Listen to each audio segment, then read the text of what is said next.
نحمده ونصلي على رسوله الكريم اما بعد فاعوذ بالله من الشيطان الرجيم بسم الله الرحمن الرحيم رب اشرح لي صدري ويسر لي امري واحلل عقدة من لساني يفقهوا قولي۔ سورۃ الغاشیہ مکی سورت ہے، آیت نمبر 1 سے 26 تک۔ ایک رکوع ہے، 26 آیات ہیں، 92 کلمات اور 381 حروف ہیں۔ نبی صلی اللہ علیہ وسلم جمعہ کی نماز میں سورۃ العلیٰ کے ساتھ الغاشیہ بھی پڑھتے تھے۔ بسم اللہ الرحمن الرحیم، هل اتاک حدیث الغاشیہ، هل اتاک کیا آئی ہے تمہارے پاس، حدیث بات، اور حدیث قصے کہانی کے لیے بھی آتا ہے، واقعہ قصہ۔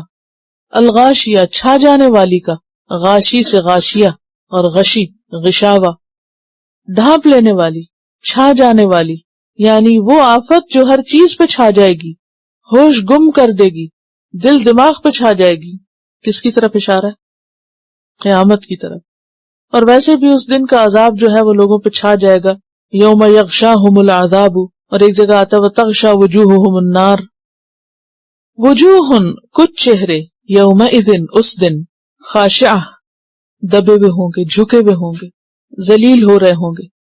خشع کا لفظی معنی ہوتا ہے ایسا ڈر جس کے اثرات اعضاء اور جوارح پہ پڑے، اور اس کا اظہار چہرے سے، آواز سے، لک سے، ہر چیز سے پھر نظر آئے، یعنی ایسا ڈر جو چہرے پر نمایاں ہو جائے، زبان پر، ہر چیز پر۔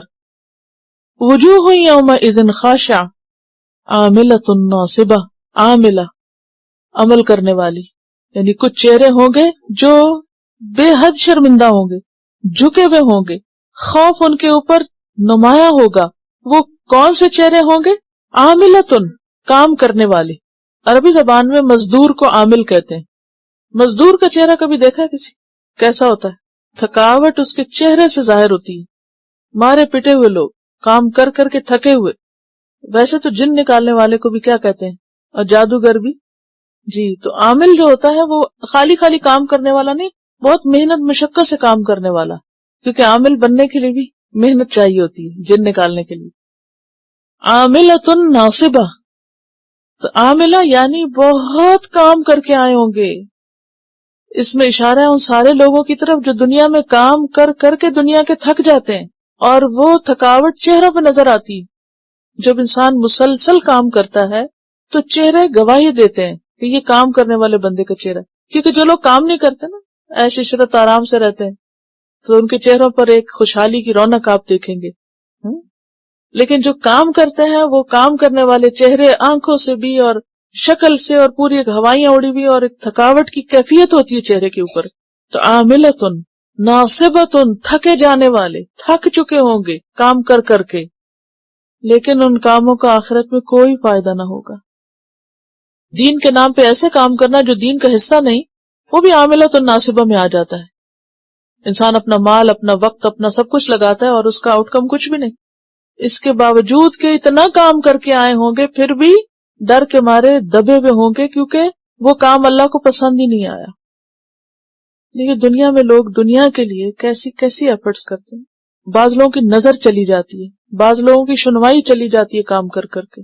سیفٹی ایکٹ کے تحت کتنے کتنے میئرز لیے جاتے ہیں نا ورکرز کی سیفٹی کے لیے، مختلف جگہوں پہ کام کرنے کے لیے، ایسے چشمے پہنے، ایسے کانوں میں چیزیں پہنے، ایسے لباس پہنے، دھوپ میں یوں نہ کھڑے ہوں، فلاں جگہ نہ ہوں، کتنا پروٹیکٹ کرتے ہیں۔ اس کے باوجود بھی آپ دیکھیں کہ جب ان کو پینشن ملتی ہے تو اگر کوئی ڈسیبلٹیز ہو جائیں کام کی وجہ سے تو اس کو کمپنسیٹ کسی نہ کسی طرح کیا جاتا ہے۔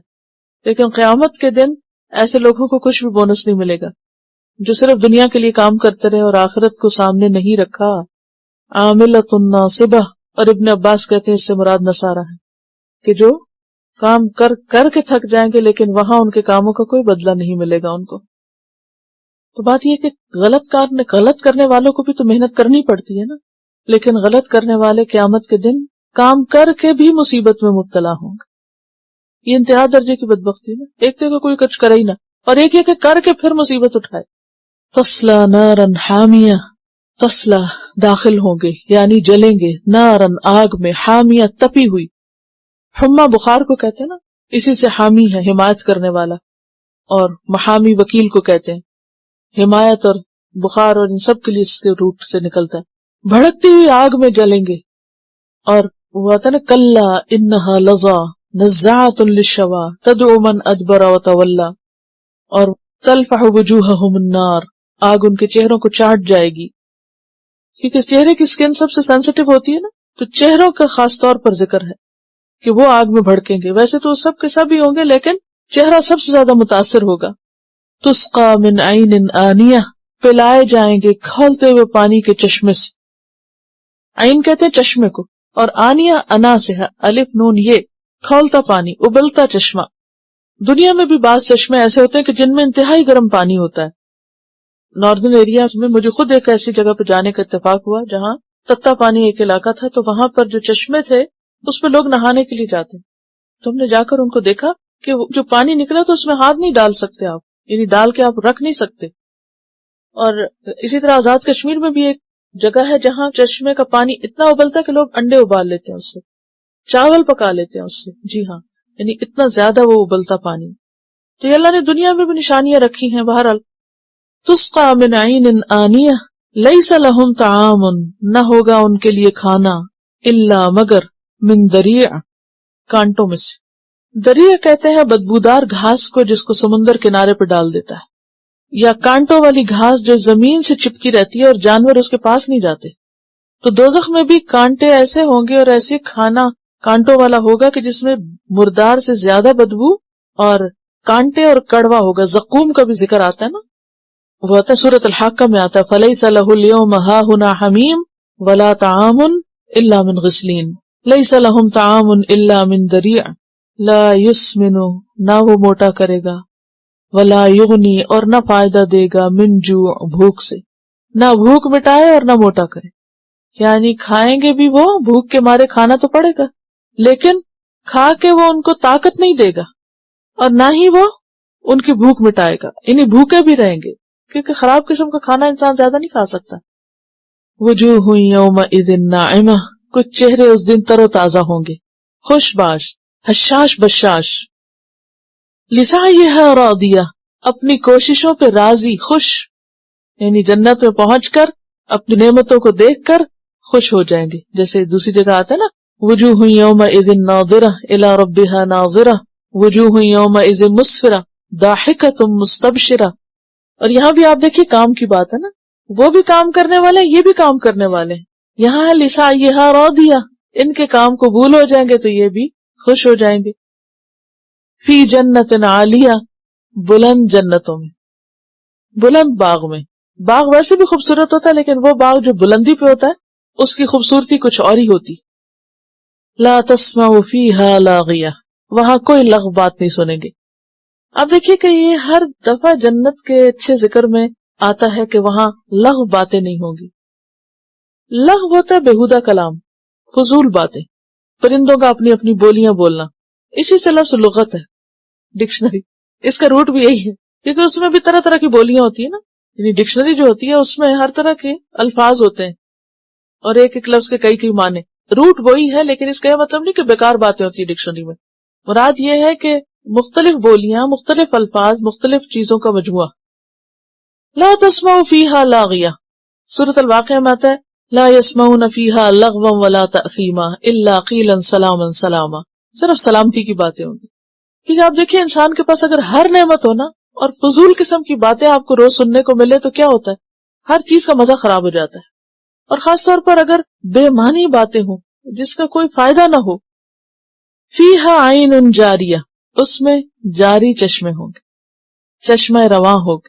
فی جنات وعیون. فیہا سرر مرفوعہ، اس میں بلند سریریں ہوں گی، یعنی چارپائیاں یا پلنگ، یعنی اونچے پلنگ ہوں گے. سرر مرفوعہ، اوپر اٹھائے ہوئے. وَأَكْوَابٌ مَوْضُوعَةٌ، یعنی زمینی بسترے نہیں ہوں گے بلکہ اوپر ہوں گے. عربوں میں عام طور پر چارپائیوں وغیرہ کا رواج کم ہے. مسافر زندگی بسر کرتے ہیں جیسے بدو وغیرہ خیمے لگا کے جہاں پانی وانی ملا تو وہ ہر چیز کو اتنے بڑے فرنیچر تھوڑی اٹھا کے چلتے ہیں.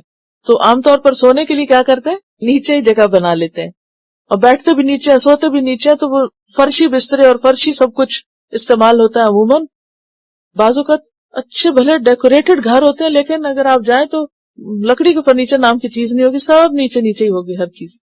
وہاں کا کلچر ایسا ہے. لیکن یہاں جنت کا ذکر کیا گیا کہ وہاں نیچے نہیں ہوگا بلکہ مرفوع اونچے بیڈ ہوں گے. وَأَكْوَابٌ مَوْضُوعَةٌ اور پیالے رکھے ہوئے ہوں گے پہلے سے. آپ نے دیکھا کہ اچھے ریسٹورینٹس وغیرہ میں یا کھانے کی جگہوں پر جو گلاسز وغیرہ ہوتے ہیں وہ پہلے سے ہی رکھے ہوئے ہوتے ہیں, موضوع آلریڈی دیئر, اور بہت کرینے سے سجا کے اور بہت اچھی طرح ٹیبل لگے ہوئے ہوں گے. وَنَمَارِقُ مَصْفُوفَةٌ اور تکیے صف در صف, یعنی کشنز جو ہیں, نمارق جو ہے نا, نمرق یہ چھوٹے تکیے کو کہتے ہیں. تو اب کشن کے معنوں میں آپ لے سکتے ہیں. بڑا تکیہ تو ہوتا ہے جو سونے کے کام آتا ہے, تو یہ تکیہ کیا ہے, جہاں بیٹھے وہی ٹیک لگائے ہوئے, کبھی بازو کے نیچے رکھ لیا, کبھی کمر کے پیچھے رکھ لیا, کبھی کہیں. وہ نمارق مصفوفہ اور ان کی صفیں ہوں گی, یعنی بہت سارے ہوں گے. عام طور پہ کیا ہوتا ہے, آپ کسی گھر میں جائیں تو تکیے ڈھونڈتے رہتے ہیں, کشن کم ہو گئے, 4 رکھے ہوئے تھے, وہ ایک اس نے لے لیا, ایک اس نے, ایک بیٹھ گیا, اب آپ کے لیے نہیں ہے. لیکن وہاں ایسا کوئی مسئلہ نہیں. مصفوفہ صفوں کی صفیں, ڈیکوریٹڈ. وہ زرابی مبثوثہ اور مسندیں بچھائی ہوئی, پھیلائی ہوئی, آلریڈی اسپریڈڈ. زرابی زرب کی جمع ہے یا ضربیت ان کی. مخمل کے غالیچے یعنی فینسی قالین جو ہیں, کارپٹس, بہترین قسم کے زمین پہ بچھانے والے کارپٹس. افلا ينظرون الى الابل کیا پھر وہ نہیں دیکھتے اونٹ کی طرف, کیف خلقت کس طرح پیدا کیا گیا, کیسے وہ بنایا گیا. اونٹ کو نہیں دیکھتے کیسے اس کی تخلیق ہوئی, کتنا اونچا ہے, کتنا بڑا ہے, اور اس کے باوجود تابع ہے, فرما بردار ہے. اچھا, اونٹ کے اندر کیا کیا نشانی ہے. اللہ سبحانہ وتعالی اونٹ پر غور و فکر کرنے کا حکم دیتے ہیں کہ افلا ينظرون الى الابل کیف خلقت, کہ انہوں نے دیکھا نہیں اونٹ کی طرف کہ وہ کس طرح پیدا کیا گیا, یعنی اس کی تخلیق دیکھو, اس کی ساخت کو دیکھو. تو چند ایک باتیں میں اس کے حوالے سے کروں گی. ابل کا لفظ جو ہے یہ اونٹ اور اونٹنی دونوں کے لیے آتا ہے. پہلی بات تو یہ ہے کہ جتنے بھی مویشی جانور ہیں اور جن سے انسانوں کا واسطہ پیش آتا ہے, ان میں سب سے بڑا جانور ہے اپنے ڈیل ڈول کے اعتبار سے, یعنی اپنے ساخت اور اپنے جسم کے اعتبار سے. اگرچہ ہاتھی بھی بڑا ہے, لیکن یہ کہ سب لوگ ہاتھی نہیں دیکھتے اور نہ ہی سب کا واسطہ اس سے پڑتا ہے. تو اونٹ ایسا جانور ہے خاص طور پر عربوں کے ہاں ہر ایک کو اس سے واسطہ پڑتا تھا. اور پھر یہ ہے کہ دوسرے جانوروں کی دیکھ بھال کرنی پڑتی ہے, ان کو چرانے کے لیے لے جانا پڑتا ہے اور ان کی نگرانی کرنا ہوتی ہے. لیکن اونٹ خاص طور پر اپنے کھانے پینے کا انتظام خود ہی کر لیتا ہے, اور باقی جانوروں کے لیے چارہ بعض اوقات خرید کے لانا پڑتا ہے. لیکن یہ کہ اونٹ جو ہے وہ درختوں کے پتے وغیرہ خود کھا پی کے گزارا کر لیتا ہے, اور سخت سے سخت خوراک بھی کھا لیتے ہیں, جیسے کانٹے وغیرہ بھی کھا سکتا ہے. اس کے علاوہ یہ کہ چونکہ عربوں میں پانی کم ہوتا تھا تو ان کے ہاں عموماً قحط پڑ جاتا تھا, بارشیں نہیں ہوتی تھی, یا پانی ویسے ہی کم ہوتا, اور خصوصاً سفر میں ضروری نہیں کہ ہر جگہ پانی مل سکے, تو اس صورت میں یہ پانی کی ایک بڑی مقدار اپنے اندر ریزرو کر لیتا ہے.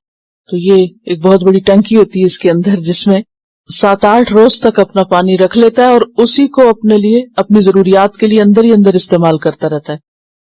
اور 130 لیٹر پانی جو ہے یہ صرف 10 منٹ میں پی لیتا ہے, یعنی اپنے کام میں جلدی بھی کرتا ہے. اور پانی کی کمی سے اس کی جو بلڈ سرکولیشن ہے وہ متاثر نہیں ہوتی, اور یہ کام کرتا رہتا ہے. ورنہ تو یہ ہوتا ہے کہ اگر پانی نہ ہو تو انسان کچھ کر ہی نہیں سکتا, لیکن اس کو یہ مشکل نہیں ہوتی. پھر یہ ہے کہ اس پر بیٹھنا مشکل نہیں ہوتا. اب گھوڑے پہ بیٹھنا ایک اچھا خاصا مشکل کام ہے, اس پہ بیٹھنا ہو تو اس کو بٹھا لیتے ہیں, اور اس کے اوپر آسانی سے سوار ہوا جا سکتا ہے. اس کی جو ٹانگ ہوتی ہے اس میں 2 گھٹنے ہوتے ہیں, تو وہ بہت آرام سے نیچے تک بیٹھ جاتا ہے. اور پھر یہ بھی ہے کہ سب جانوروں سے زیادہ بوجھ اٹھا سکتا ہے, اور بیٹھ کے بوجھ اٹھاتا ہے اور پھر اس بوجھ کے ساتھ اٹھ جاتا ہے. اب دیکھیں کہ اگر آپ کے سر پر 20 کلو کا بوجھ لدا ہوا ہو تو آپ کو اٹھنے کے لیے کسی سہارے کی ضرورت ہوگی, یا کوئی پکڑ کے آپ کو اٹھائے, یا یہ کہ آپ ٹیک لے کے اٹھیں, یا پھر یہ کہ اٹھنا ہی مشکل ہے, انسان کی کمر اس کو سنبھال نہیں سکتی. لیکن یہ جانور اتنا مضبوط ہے کہ 8-9 من وزن اپنے اوپر اٹھا لیتے ہیں. جانوروں میں سے سب سے زیادہ بوجھ اٹھانے والا جانور. آپ دیکھیں کہ بعض اوقات سڑکیں بن رہی ہوتی تو بڑے بڑے بھاری پتھر جو ہیں وہ اس پہ ڈھک کے تو ٹرانسپورٹ کیے جاتے ہیں. اور پھر یہ ہے کہ رات بھر چل سکتا ہے. باقی جانوروں کو رات کو سونے کی اتنی ضرورت ہوتی ہے کہ وہ سوئیں تو پھر دن میں کام کرے, لیکن یہ کہ یہ پوری رات چل سکتا ہے. اور بعض اوقات 500 میل کا سفر اس پہ آسانی کے ساتھ کیا جا سکتا ہے, یعنی طویل سفروں کے لیے بھی یہ کارآمد ہے. اسی لیے اللہ سبحانہ وتعالیٰ نے جب ابراہیم علیہ السلام کو یہ حکم دیا تھا کہ وَأَذِّن فِي النَّاسِ بِالْحَجِّ، تو ساتھ ہی کیا کہا تھا یَأْتُوکَ رِجَالًا وَعَلَىٰ كُلِّ ضَامِرٍ يَأْتِينَ مِن كُلِّ فَجٍّ عَمِيقٍ، کہ لاغر اونٹوں پہ بیٹھ کے آئیں گے. تو وہاں بھی اونٹوں کا ذکر کیا، طویل ترین سفر جو ہے اس پر کیا جا سکتا ہے. اور پھر یہ ہے کہ اتنا مضبوط اور اتنا زبردست ہونے کے باوجود اتنا مسکین ہے کہ اگر ایک بچہ بھی اس کو چلانا چاہے تو وہ بھی اسے چلا سکتے ہیں، ڈرائیو کر سکتا ہے اس کو. اور صحرا کی گرمی میں سروائیو کرتا ہے جہاں 55 ڈگری تک ٹمپریچر چلا جاتا ہے، لیکن یہ کہ اس کو اس گرمی کا اثر نہیں ہوتا اور بیمار نہیں پڑتا. پھر یہ کہ ریت پہ چل سکتا ہے، اور ریت تب کہ کتنی سخت گرم ہوتی ہے لیکن اس کے پاؤں میں اللہ تعالیٰ نے ایسی صلاحیت رکھی ہے کہ اس پر بھی چل لیتا ہے. بڑی بڑی گاڑیاں جو ہیں وہ اس گرمی میں بیٹھ جاتی ہیں اور پہیے جو ہیں وہ ریت میں پھنس جاتے ہیں، لیکن یہ ریت کے طوفانوں میں اور ہر طرح کے مشکل وقت میں آسانی سے چلتا چلا جاتا ہے اور بغیر کھائے پیے بھی یہ سروائیو کر لیتا ہے. اور پھر یہ ہے کہ اس کا جو ہمپ ہوتی ہے یہاں اس کی چربی کا سٹوریج ہوتا ہے اور 40 کلو تک چربی یہاں جمع کر لیتا ہے. جن دنوں میں کھانا پینا میسر ہوتا ہے ان دنوں یہ خوب کھا پی کر موٹا ہو جاتا ہے اور یہ ساری چربی اس کی اوپر آ کے جمع ہو جاتی، اور اندازاً روزانہ 30 سے 50 کلو تک کھانا کھاتا ہے، یعنی گھاس وغیرہ یہ جو بھی پتے اس کو ملتے ہیں. لیکن اگر کھانا نہ ملے تو 2 کلو پر بھی گزارا کر لیتا اور اپنا کام چلاتا، یعنی کام سے نہیں رکتا. یعنی اس کی اصل ریکوائرمنٹ جو ہے وہ تو ہے لیکن منیمم پہ بھی سروائیو کر جاتا ہے. پھر یہ کہ سخت سے سخت چیزیں ہضم کر لیتا ہے، کیونکہ صحرا میں بعض اوقات ہرے بھرے درخت نہیں ہوتے یا ایسا کھانا نہیں ہوتا کہ جو عام جانور کھا سکے، لیکن یہ سوکھی ٹہنیاں وغیرہ اور ہر طرح کی چیزیں کھا لیتا ہے. اور اس کے ہونٹ بھی ربڑ کی طرح ہوتے ہیں کہ جس کی وجہ سے یہ کانٹوں میں بھی منہ مار لیتا ہے اور کانٹے بھی کھا لیتا ہے، ورنہ یہ کہ عام جانوروں کے لیے مشکل ہوتا ہے. اور پھر یہ ہے کہ اس کی گردن چونکہ کافی لمبی ہوتی ہے، یہ اس کو مدد دیتی ہے اونچے درختوں پر کھانے میں. اور اس کے علاوہ یہ ہے کہ اس کے سر کو ریت سے بچاتی ہے. بعض اوقات اتنی ریت اڑ کے ایک جگہ سے دوسری جگہ چلی جاتی ہے کہ انسان اس میں دب جاتے ہیں، لیکن یہ کہ اونٹ جو ہے اس کی گردن یعنی اوپر کا حصہ، یعنی اگر ریت کا ایسا طوفان آئے بھی یا ریت میں دبے بھی تو گردن کے اونچا ہونے کی وجہ سے وہ بچ جاتا ہے اور نکل آتا ہے اس میں سے. اور پھر یہ ہے کہ آنکھ کے اوپر ایک باریک جھلی نما چیز ہوتی ہے جو اس کی آنکھ میں ریت جانے سے روکتی ہے. اور پھر یہ ہے کہ 2 لیئرز آپس میں ایسی ہوتی ہیں جو ایک دوسرے میں انٹر لاک ہو جاتی ہیں، یعنی آئی لیشز کی، جس کی وجہ سے ریت جو ہے وہ اندر نہیں جا پاتی. اور اسی طرح اس کے گھٹنے جو ہیں وہ بھی اور پاؤں ایسی چیز سے ڈھکے ہوئے ہوتے ہیں کہ وہ اگر جب نیچے زمین پر بیٹھتے ہیں تو تپتی زمین پر بیٹھنے میں بھی پھر اس کو مشکل نہیں ہوتی، یعنی اس کو اس طرح گرمی محسوس نہیں ہوتی.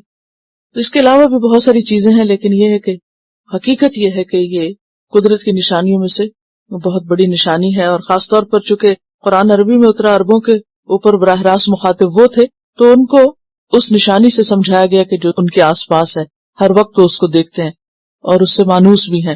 تو ان کو کہا گیا کہ افلا ينظرون الى الابل كيف خلقت، کہ کس نے تمہاری یہ ساری ضروریات پوری کرنے کے لیے یہ چیز تمہارے لیے بنائی. افلا ينظرون، کیا بھلا یہ دیکھتے نہیں؟ اور یہاں دیکھنے سے مراد صرف ایسے دیکھنا نہیں ہے، بلکہ نظر کا کیا معنی ہوتا ہے؟ غور سے دیکھنا. انہوں نے غور سے اونٹ کو نہیں دیکھا. اتنی حیرت ہوتی ہے نا، اگر آپ اس کا منہ دیکھیں، اس کے پاؤں دیکھیں، آپ دیکھتے ہی چلے جائیں. ایک ایک چیز اس کی دیکھنے والی ہوتی ہے، بے شمار نشانیاں. اور ویسے بھی عربوں کی زندگی کا دار و مدار ہی اونٹ پہ، اور عربوں کے ہاں اس کی بہت اہمیت تھی. اور عربی ڈکشنری میں ہمارے ایک استاد تھے، وہ کہتے ہیں کہ میرے استاد ہی کہتے تھے جس لفظ کا مطلب نہ آئے وہ سمجھو کہ کچھ اونٹ سے متعلق چیز ہے، کیونکہ ان کی ساری ڈکشنری یہاں سے شروع ہوتی ہے. اس کے اٹھنے بیٹھنے چلنے پھرنے سونے جاگنے، اس کی پوری زندگی ان کی اس کے گرد گھومتی. اسی لیے اللہ سبحانہ تعالیٰ نے اس حدیث میں جو بخشش سے متعلق ہے کہ جس کا اونٹ کھو گیا گویا اس کی زندگی نکل گئی. وَإِلَى السَّمَاءِ كَيْفَ رُفِعَتْ، اور آسمان کی طرف نہیں دیکھا کتنا اونچا اٹھایا گیا، 500 سال کی مسافت پہ اونچائی. وَإِلَى الْجِبَالِ، اور پہاڑوں کی طرف غور کرو دیکھو، كَيْفَ نُصِبَتْ، کس طرح نصب کر دیے گئے، کیسے ایک جگہ جمے کھڑے ہیں، ہلتے نہیں، باوجود اس کے کہ اتنے اونچے ہیں. عام طور پہ ہوتا ہے نا جو اونچی چیز ہوتی ہے وہ ہوا آندھی سے ہلنے جلنے لگتی ہے. وَإِلَى الْأَرْضِ، اور زمین کی طرف، كَيْفَ سُطِحَتْ، کیسے بچھا دی گئی. ہمیں کبھی نہیں پتا چلا کہ ہم زمین پہ سفر کرتے کرتے دوسری طرف مڑ کے پہنچ گئے. ہمیں کیسے لگتی ہے؟ سیدھی ہے، اسٹریٹ ہے. اور سطح کس کو کہتے ہیں؟ مکان کی چھت کو، اوپر والے حصے کو، روف جو ہوتی.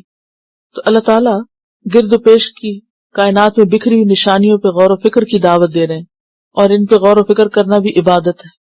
اور کائنات کی نشانیاں دکھانے کے بعد کیا کہا؟ فذکر، پھر نصیحت کیجئے. وہی بات جو پچھلی صورت میں دہرائی گئی، ذکر، ان کو یاد دہانی کرائی، ریمائنڈ دم. کیوں؟ انما انت مذکر، کیونکہ آپ مذکر ہیں، آپ کا کام ہے یہ. لست علیہم بمسیطر، نہیں ہے آپ ان پر نگران، داروغہ، ذمہ دار. صحیح طرح کہتے ہیں کسی کام پر مقرر ہونے کو، ذمہ دار ہونے کو. بے مسیطر کا لفظ جو ہے نا، یہ سطر سے ہی ہے، بیسیکلی سین کے ساتھ ہے، لیکن لکھا سواد کے ساتھ عربی میں جاتا ہے. اور آپ نے دیکھو گا کہ عام طور پر اس کے اوپر چھوٹا سا سین ڈال دیتے ہیں. لست علیہم بمسیطر، یعنی آپ کا کام ہے نصیحت کرنا، آپ نصیحت کرتے رہیے، لیکن آپ کے ذمہ یہ نہیں کہ ضرور ان کو پکڑ کے ہاتھ سے موڑ دیجئے. الا من تولا وکفر، مگر وہ جس نے منہ پھیر لیا اور کفر کیا، یعنی نصیحت سن کے جو منہ موڑ کے چلا گیا اور انکار کر دیا، اس نے عمل نہ کیا. فَيُعَذِّبُهُ اللَّهُ الْعَذَابَ الْأَكْبَرَ، تو عذاب دے گا اس کو اللہ عذاب بہت بڑا. وہاں النار الکبریٰ تھا اور یہاں کیا ہے؟ العذاب الاکبر. جو منہ موڑے گا، نصیحت قبول نہیں کرے گا، اللہ اس کو بہت بڑے عذاب میں ڈالے گا. ان الینا ایابہم، بے شک ہماری طرف ہے ان کا پلٹنا، ہماری طرف ہے ان کا لوٹ کر آنا.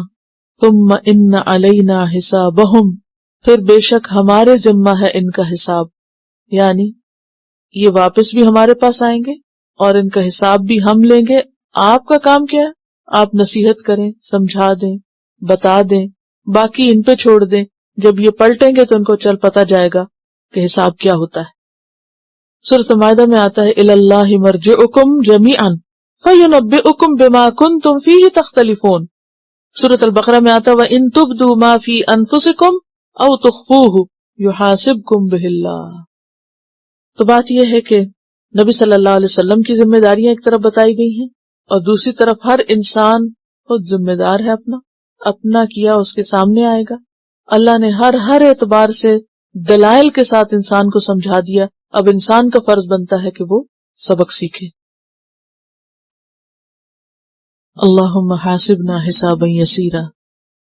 ان دونوں صورتوں میں جو سبق ہے نا نصیحت کرتے رہنے کا، وہ ہم سب کے لیے ایک بہت بڑی نصیحت ہے.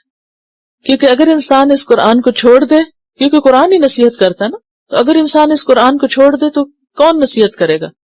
اور پھر قول فصل جو ہے یہی ہے جو ہمیں بتائے گی کہ کیا صحیح اور کیا نہیں. تلاوت.